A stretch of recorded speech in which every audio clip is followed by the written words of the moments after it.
great to still have you all here for our next keynote speech with Paul Miller, who is managing partner and CEO at Bethnal Green Ventures. And he's here remotely today to talk to us about good tech. So he's giving a keynote speech on innovation and how can innovation be good for the planet and can it be good for business as well. So welcome, Paul, and I'll leave the stage to you. Thanks very much.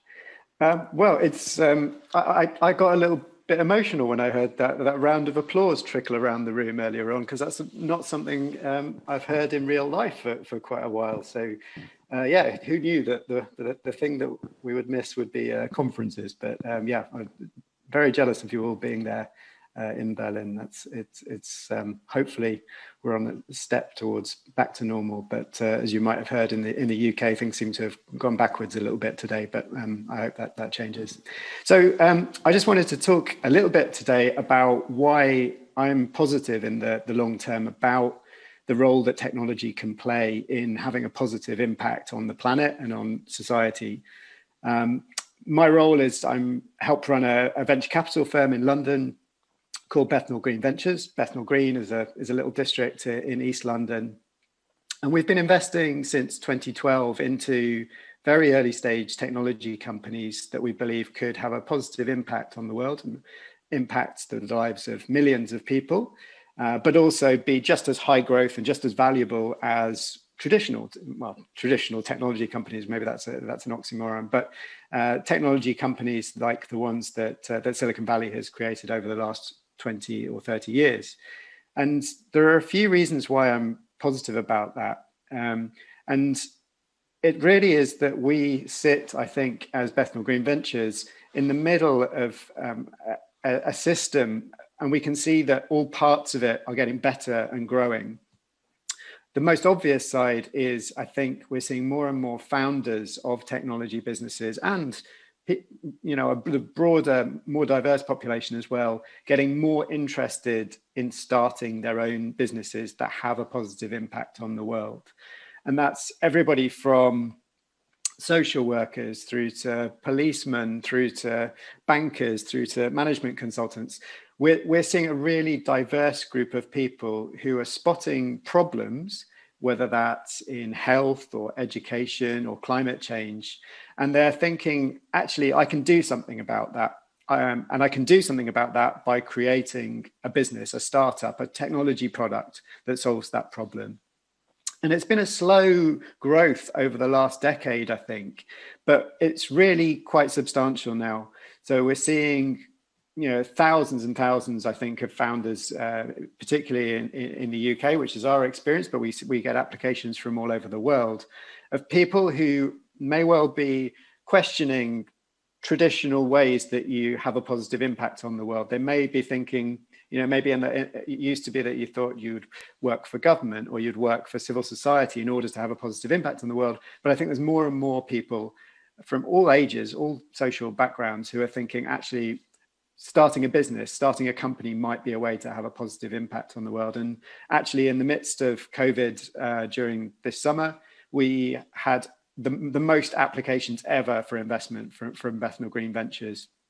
And I don't think that's any accident. I think that actually coronavirus, COVID, has raised the profile of some of the problems that need solving, whether that's inequality, whether it's access to healthcare, whether it's financial inclusion, whether it's obviously climate change or air pollution. All those problems have been highlighted more by this crisis, and more people want to do something about it. And they're beginning to see that the one way they could do that is to start a business. On the other side of the equation, the people who want to invest capital are seeing more opportunity in startups that do tech for good, as we tend to call it, or good tech. And there's another reasons for that as well. I think actually the markets, the financial asset management world is understanding now that some of the problems in the world are created by the way that they've allocated capital over the years. And in order to tackle climate change, in order to tackle inequality, actually, you need to actively address some of the problems in the financial services world. And what's happening is that we're seeing the growth of impact investing. It was just a sort of a catchphrase of a few years ago, but it is becoming mainstream very, very quickly. Everybody from BlackRock, the world's biggest asset manager, through to hundreds of smaller asset managers, wealth managers, pension funds, all these kinds of organizations need to have impact strategies because they realize that the people whose money they manage won't look on them fondly if they use that money to create a worse world. And so the idea of using investments to create a better world has really gained traction in the last few years, and I think is going to continue to grow. And so we're sitting here in the middle of people who want to put more money to work in order to have a positive impact on the world, but obviously also to get a return because they're managing money on other people's behalf, and startup founders who want to build businesses that have a positive impact on the world. And that means that we as BGV, we're sitting in the middle of that, and it's a really good space to be at the moment. We're seeing a really interesting community develop around tech for good. We see it most acutely in the UK, in London, where we're based, but we're in touch with people all around the world who are seeing this similar growth. And I think it's a trend that is in no way going to reverse. We're seeing more and more institutions set up to manage tech for good and to help promote tech for good around the world. And I think that's a really positive trend. And just to give you a few examples of areas that I think this could have a positive impact.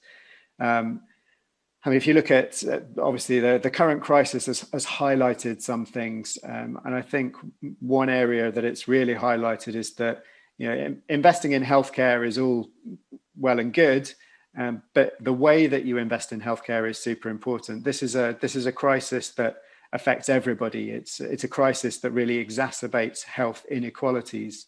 So just investing in health tech, if you like, that just benefits rich people doesn't really help in a global pandemic. And I think we're seeing more and more people recognize that and seeing that actually, in order to invest in tech for good in terms of health, you need to think about inequalities as well as just it being something that promotes health. And this is a really key element of what I think we'll see in the definition of tech for good. I think tech for good, as opposed to just tech, it needs to be intentional, the positive impact that people are trying to have with that product or service. So they need to set out with an actual target, a purpose, if you like, for that business. And also that impact needs to be measurable. So they need to be able to say whether or not they achieved the impact that they set out to do. And for me, that's the definition of tech for good, as opposed to just a tech business, is that you set out with an intention to have a positive impact and you measure the impact of the product or service so as you can tell people whether you achieved that or not. Obviously, not all the time it will, but that using that innovation method of the startup world, I think, is a really promising way of trying to address some of these social challenges. And I think that's the final point, I guess, is that actually the technology world, I think, has rested on the idea that technology is just in general good for too long. And they've rested on the idea that actually technology is neutral. And I think it's not a helpful way of framing it anymore. We need to stop thinking that just because something is tech, it's generally positive, because the truth is, over the last few years, we've really started to understand the unintended consequences and the malicious consequences in some cases of technology that people design to be neutral. I think we need to get much more intentional about our use of technology, about our use of innovation, to actually solve problems and to measure our progress against those problems that we're trying to solve. And that means that actually some of the businesses that, if you like, that are trying to position themselves as generally good for the world because they're technology businesses, we need to hold them to account as well. And actually, I think some of the businesses that we see in the top of the stock markets at the moment, they probably won't be the businesses that will be there in 10, 15 years' time. I think the big businesses of the future, the big technology businesses of the future, will be ones where it's absolutely clear about what their mission is and about how they have a positive impact on the world. And that makes it really exciting to be in at the stage that we're at. We typically working with startup founders who are 2 or 3 people with a prototype of an idea, and then they develop that, they grow and grow and grow, and increasingly they're raising money from a whole range of investors. And when you see those businesses get to a scale where they're helping millions of people, that's super, super rewarding. So that's just a little bit about the Tech for Good movement and the forces behind it, if you like. And I think it's really interesting that this is growing as much in Asia as it is in Europe, and as much in the US as it is in Europe as well, and Africa as well. We're seeing really interesting projects and businesses starting in Africa. So I think this is the beginnings of a global movement to take control of technology and have a positive impact of technology. And I certainly believe that the next 10, 20 years are going to be the decades of tech for good rather than tech for bad. Thanks very much.